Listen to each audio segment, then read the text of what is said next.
Video शुरू करने से पहले छोटी सी बात, आप इस समय स्क्रीन देख रहे होंगे वीडियो की, वहां पर आपको दो ऑप्शन एक्स्ट्रा दिखाई दे रहे होंगे। एक सुपर थैंक्स का ऑप्शन है, दूसरा ऑप्शन जो है वो मेंबरशिप का ऑप्शन है, तीसरा ऑप्शन मैंने डिस्क्रिप्शन और कमेंट में दिया हुआ है इंस्टा मोजो का। इन सारे ऑप्शंस का उपयोग करके आप इस चैनल को लगातार चलाने के लिए मेरा सहयोग कर सकते हैं। आपका छोटा से छोटा जो सहयोग होगा वो इस चैनल को जिंदा रखने के लिए, इस चैनल को लगातार चलाते रहने के लिए, इतिहास और वर्तमान से सच कहते रहने के लिए मुझे ताकत देगा। बस इतनी सी अपील आप देखिए। मेंबरशिप लेना चाहें तो कुछ अतिरिक्त सुविधाएं हैं। अगर आप सुपर थैंक्स कहना चाहें तो मैं सुपर शुक्रिया कहूंगा आपको, और अगर सीधे इंस्टा मोजो से आप सहयोग करना चाहें तो भी आपका स्वागत है। इतनी सी बात। आइए अब देखते हैं आज का वीडियो।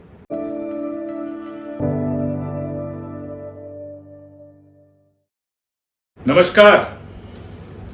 आज उत्तर प्रदेश के मुख्यमंत्री आदित्यनाथ ने एक बयान दिया, बल्कि ट्विटर पर एक ट्वीट किया, और जिसमें लिखा है कि अगर श्यामा प्रसाद मुखर्जी नहीं होते तो कश्मीर भारत का हिस्सा नहीं होता। चलिए चेक करते हैं कि ये जो बात आदित्यनाथ जी कह रहे हैं उसमें कितनी सच्चाई है, क्या तथ्य है और क्या सिर्फ बात है। श्यामा प्रसाद मुखर्जी की ज्यादा जीवनियां बाजार में उपलब्ध नहीं है, लेकिन जो जीवनी अभी हाल में आई है जिस पर काफी चर्चा भी हुई थी, उस जीवनी का जिक्र मैं करूंगा। तथागत राय जो संघ के बहुत पुराने नेता हैं, त्रिपुरा के राज्यपाल रहे, बंगाल के राज्यपाल, उनकी एक किताब श्यामा प्रसाद मुखर्जी पर आई है। ये श्यामा प्रसाद मुखर्जी की जीवनी है। जब इस जीवनी को आप पढ़ना शुरू करते हैं तो समझ में यह आता है कि 1939 के पहले कम से कम श्यामा प्रसाद मुखर्जी की राजनीति में कोई खास सक्रियता नहीं थी। एक बड़े पैसे वाले परिवार में जन्मे थे, जैसे उस दौर का चलन था। विदेश गए थे, वकालत पढ़ के आए थे, वकालत करते थे, लेकिन राष्ट्रीय आंदोलन जो चल रहा था, आजादी की जो लड़ाई चल रही थी, उसमें कोई खास भूमिका उनकी नहीं थी। 1939 में क्या हुआ? 1939 में हिंदू महासभा के अध्यक्ष थे विनायक दामोदर सावरकर, और 1939 में ही कलकत्ता सम्मेलन हुआ हिंदू महासभा का। इसमें जो भाषण वगैरह हुए हैं वो आसानी से आपको मिल जाएंगे। आप जरा सा सर्च करेंगे सावरकर के हिंदू महासभा के जो अध्यक्षीय वक्तव्य हैं, सब एक जगह कलेक्टेड हैं, वो आप पढ़ सकते हैं, उनकी अपनी वेबसाइट से भी पढ़ सकते हैं। इसके अलावा जो उनका 10 खंडों में कंप्लीट वर्क्स आया है उसमें भी आप पढ़ सकते हैं। 1939 के इस कलकत्ता अधिवेशन में श्यामा प्रसाद मुखर्जी संपर्क में आए विनायक दामोदर सावरकर के, और हिंदू महासभा में न केवल शामिल हो गए बल्कि हिंदू महासभा के बड़े नेता हो गए। बाद में उनको अध्यक्ष भी बनाया गया।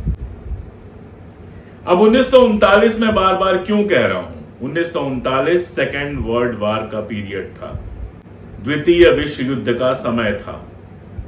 द्वितीय विश्व युद्ध में सावरकर और हिंदू महासभा पूरी तरह से अंग्रेजों के साथ खड़े हुए थे। यहां तक कि जब कांग्रेस ने नारा दिया अंग्रेजों भारत छोड़ो, या फिर यह कहा कि इस युद्ध में हम किसी तरह का कोई सहयोग अंग्रेजों को नहीं करेंगे। क्यों कहा उसका भी कारण है। कांग्रेस चाहती थी कि हिटलर के खिलाफ इस युद्ध में अंग्रेज जिस तरह से लोकतंत्र की बात कर रहे हैं, या यूरोप में जिन देशों को गुलाम बनाया है हिटलर ने, जिन देशों पर कब्जा किया है, उनकी आजादी की बात कर रहे हैं, ठीक उसी तरह हिंदुस्तान पर जो इतनी लंबी गुलामी उन्होंने थोपी है, हिंदुस्तान पर जिस तरह का कब्जा किया हुआ है, हिंदुस्तान को भी आजाद किया जाए। उनकी यह मांग थी कि हम सेकेंड वर्ल्ड वॉर में आपका साथ देने के लिए तैयार हैं, क्योंकि आपके सामने जो खड़ा है हिटलर वो मानवता का शत्रु है, लेकिन पहले आप साबित कीजिए कि जो लोकतंत्र वगैरह की आप बात कर रहे हैं उस पर भरोसा रखते हैं। ये वादा कीजिए कि एक बार जब ये युद्ध खत्म हो जाएगा तो हिंदुस्तान को आजाद कर दिया जाएगा। जब कांग्रेस ने यह स्टैंड लिया, अंग्रेज नहीं माने, तो अंग्रेजों भारत छोड़ो का नारा दिया गांधी ने, करो या मरो का, डू और डाई का नारा दिया, और आप जानते हैं कि पूरी की पूरी कांग्रेस कार्यकारिणी को गिरफ्तार कर लिया गया। उस समय जो अलग अलग स्टेट्स में कांग्रेस की सरकारें थी वो भंग कर दी गई। उस समय अंग्रेजों को जरूरत थी कि ये सरकारें बनाई जाएं, और इन सरकारों को बनाने में सहयोग किसने किया? मुस्लिम लीग, मोहम्मद अली जिन्ना की मुस्लिम लीग और विनायक दामोदर सावरकर की हिंदू महासभा, जिसके सदस्य थे श्यामा प्रसाद मुखर्जी। तो 2 राज्यों में मिलीजुली सरकारें बनी। सिंध में तो सीधे मुस्लिम लीग के साथ समझौता किया गया और मुस्लिम लीग और हिंदू महासभा की मिलीजुली सरकार बनी। बंगाल में जो मुस्लिम लीग के नेता थे फजलुल हक, वो किसी वजह से मुस्लिम लीग से अलग हो गए थे और उन्होंने एक पार्टी बनाई थी। उस पार्टी के साथ श्यामा प्रसाद मुखर्जी की सरकार बनी, लेकिन यह पार्टी कोई मुस्लिम लीग से बहुत अलग नहीं थी, उनका ही एक तरह से हिस्सा थी। खुद इसको जस्टिफाई करते हुए सावरकर ने जो कहा है उसमें यह कहा है कि जो बंगाल के मुस्लिम लीगी थे वो हमारे साथ आने पर सुधर गए। फजलुल हक भी आप जानते हैं कि बाद में मुस्लिम लीग में शामिल हुए, जब पाकिस्तान बना तो उसके भी प्रीमियर बने। तो श्यामा प्रसाद मुखर्जी का जो पहला प्रादुर्भाव देखते हैं आप, वो बंगाल में इस मिलीजुली सरकार में देखते हैं और उसमें क्या रोल निभाते हैं। उस सरकार के मंत्री के रूप में ब्रिटिश ऑफिसर जॉन हर्बर्ट को श्यामा प्रसाद मुखर्जी एक पत्र लिखते हैं और उस पत्र में कहते हैं, वो पत्र आप कहें तो मैं वर्बेटिम पढ़ देता हूं, शब्दशः पढ़ देता हूं उस पत्र का एक हिस्सा। उसमें वो कहते हैं कि युद्ध के दौरान सरकार को कांग्रेस द्वारा समर्थित क्रांतिकारी आंदोलन को बंगाल में फैलने से रोकना चाहिए। सवाल यह है कि इस आंदोलन का बंगाल में दमन कैसे किया जाए। मैं एक सुझाव दे रहा हूं जिसमें कांग्रेस के नेतृत्व वाला आंदोलन विफल हो जाएगा। यानी सीधी सी बात है कि अंग्रेजों भारत छोड़ो के नारे के तले जो कांग्रेस आंदोलन कर रही थी, उसको अंग्रेजों के साथ मिलजुल कर दबा देने की साजिश में शामिल थे श्यामा प्रसाद मुखर्जी। ये तो हो गया चैप्टर 1। यानी आजादी की लड़ाई में अंग्रेजों के खिलाफ हिंदू महासभा या श्यामा प्रसाद मुखर्जी जो उसके नेता थे वो कभी शामिल ही नहीं हुए। कश्मीर को भारत में रखने का तो मामला ही क्या बनता है। कश्मीर जब भारत में शामिल हुआ उस समय तक श्यामा प्रसाद मुखर्जी न तो कश्मीर गए थे न कश्मीर पर उन्होंने कोई बात कही थी। और मैं बार बार कह रहा हूं कि अगर मेरी बात पे भरोसा नहीं है तो संघ परिवार के अपने तथागत राय जिन्होंने श्यामा प्रसाद मुखर्जी की जीवनी लिखी है उसको एक बार पलट लीजिए। उन्होंने कश्मीर पे कोई बात नहीं की थी। जब गांधी की हत्या हुई, महात्मा गांधी की हत्या हुई, उस समय हिंदू महासभा के बड़े नेता थे श्यामा प्रसाद मुखर्जी थी। सावरकर तो लगभग किनारे हो गए थे। उस समय श्यामा प्रसाद मुखर्जी सरदार पटेल को एक पत्र लिखते हैं जिसमें लिखते हैं कि सावरकर के खिलाफ जो आरोप हैं वो राजनीति से प्रेरित है।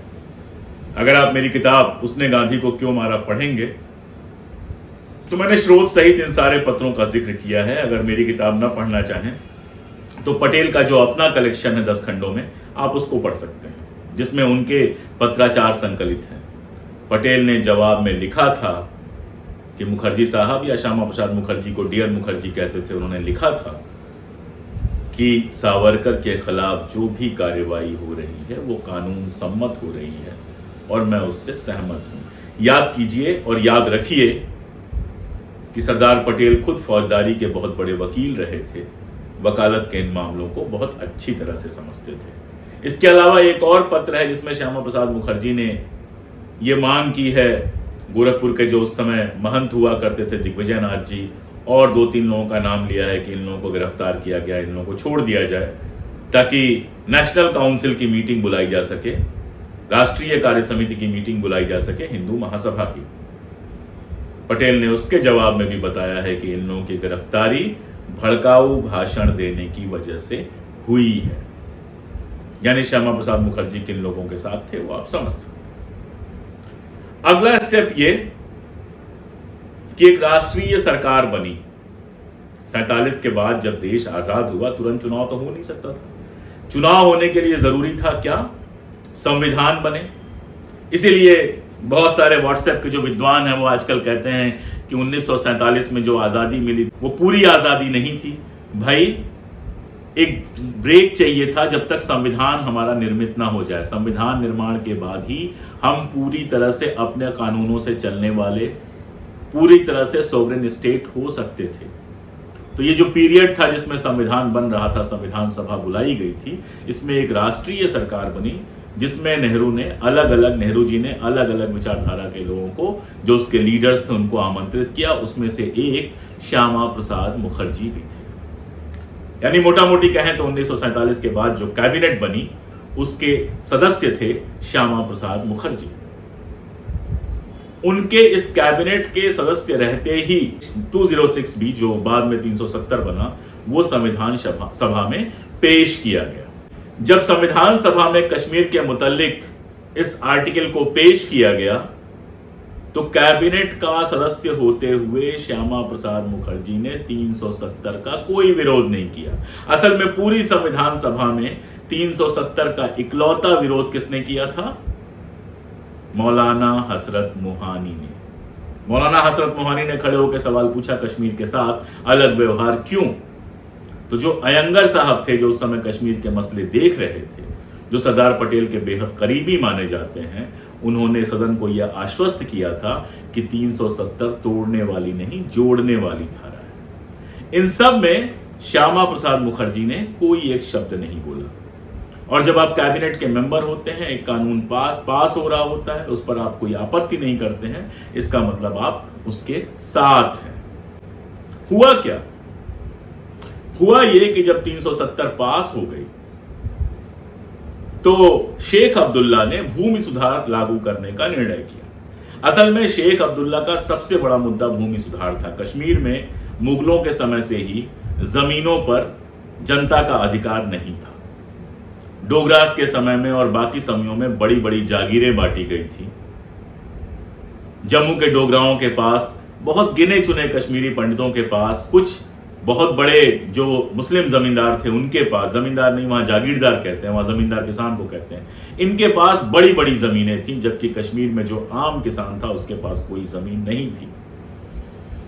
शेख अब्दुल्ला जानते थे कि अगर हम पाकिस्तान के साथ गए तो वहां तो कभी लैंड रिफॉर्म होगा नहीं, जबकि कांग्रेस की घोषित नीति लैंड रिफॉर्म की। लैंड रिफॉर्म मतलब जोतने वाले के पास जमीन हो। क्योंकि कांग्रेस की यह घोषित नीति थी, इसलिए उन्होंने वहां की जनता से कहा कि अगर हम हिंदुस्तान के साथ जाते हैं तो मैं भूमि सुधार लागू कर पाऊंगा।